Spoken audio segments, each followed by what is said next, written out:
ne sont pas toujours en contact avec les expatriés, nos joueurs que nous voyons évoluer, n'est-ce pas, et à l'extérieur, tout ça.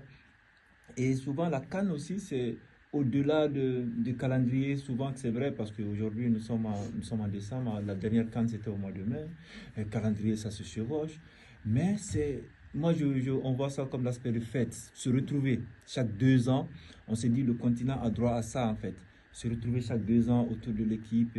Et ce contact on veut avoir aussi avec nos joueurs, avec ce genre de l'argent surtout, que ça fait rentrer. Hier, j'entendais un confrère sénégalais qui disait que quand la fédération organise un match, c'est pas moins de 300 millions. C'est de l'argent qui rentre. Et ça permet d'entretenir les infrastructures.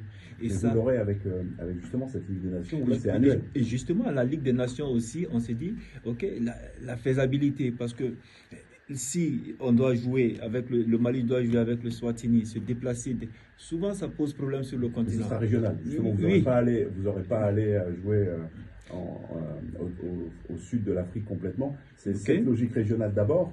Et ensuite, il y aura un peu comme ça se passe dans d'autres continents, une finale sur quelques jours avec des dates FIFA, où il y aura les 4 ou les 5 ou les 6 meilleures équipes. Donc au contraire, la logique régionale est respectée et ça va être moins problématique. On s'est dit qu'aujourd'hui, une CAN chaque 2 ans est de loin préférable à une CAN chaque 4 ans avec une autre compétition qu'on va mettre.